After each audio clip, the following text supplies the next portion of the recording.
We've gone through a lot of teapots, at least 4 or 5 of the metal kind, and with most of them, what we noticed was the insides started to either rust, like real orange rust, or just start to discolor, and that was kind of worrisome in terms of metal leaching into the tea, the hot water that we were making. So our first foray into glass teapots was this one, which has seen better days. It solved 2 problems. Number 1, the rust, and number 2, the ability to make loose tea. This is a strainer, a very fine strainer filter.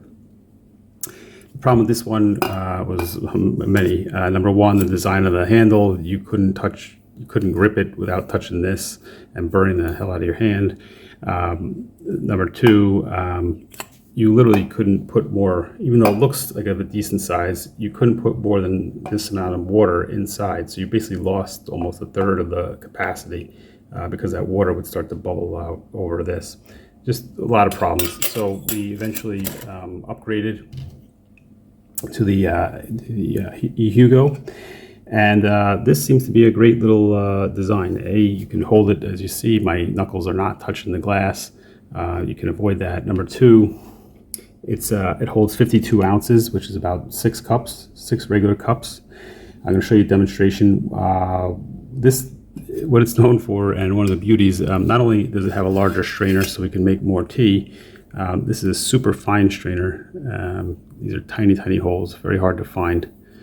So you can make, no loose tea is going to escape. But even if it does, by the way, this piece is removable as well to get in there for a little bit better cleaning.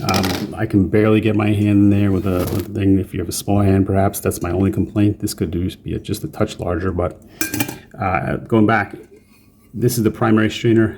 A lot of people wonder what this is. This is a secondary strainer, so that if any loose tea somehow does come through, which it shouldn't, but if it does, or if you were using a different type of, even if you weren't using that strainer and you had large leaves, this would act as a strainer. But the beauty of this, and I still don't know, it's such a simple design. This model is drip free, and I'm going to demonstrate that. I'm going to show you using some actual tea and how it works. It's almost like magic, but I'll do it again in real time.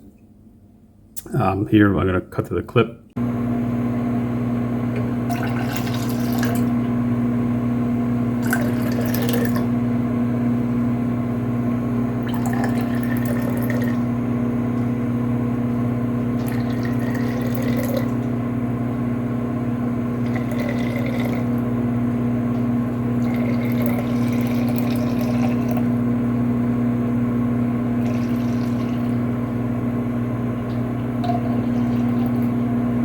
Just amazing, isn't it? So I will show you that again here by pouring a little bit of water, decanting the water,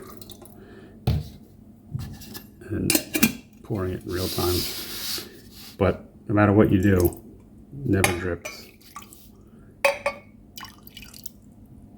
You can try to make it drip, and it doesn't. It catches it. So just a great little, I don't know, party trick, but certainly doesn't leave any drip marks wherever if you put it on your table. Things you should know: you can use this glass on electric stove or gas. It doesn't matter. They say it's microwave safe, but definitely don't put, this is 301 stainless steel, so don't put this in there. Don't put any of these metal parts in there. Don't put this piece in there. You'll have a big problem if you put that in the microwave. I don't know why they don't warn about that. The tiny holes here will allow some steam to escape, so you're not going to get this pressure buildup when you try to take it off. I think that's helpful. And this bioglass, it's a borosilicate glass, which means that this can withstand from -20 degrees Celsius to 150 degrees Celsius, which I don't know the exact in Fahrenheit, but it's a lot higher in Fahrenheit. So this is safe glass. So that's it. It's very simple. It's still, at the end of the day, it's just a teapot, but certainly better than the metal ones, in my opinion, and far better than these smaller kinds. So I will leave a link in the description. If you have any questions, about $21, very cheap relative to what you're getting. If you have any questions, leave them in the comments down below. I'll get back to you as soon as possible. If you found this at all helpful, please do give it a thumbs up. And if you'd like to see more, subscribe down below. Thank you for joining me.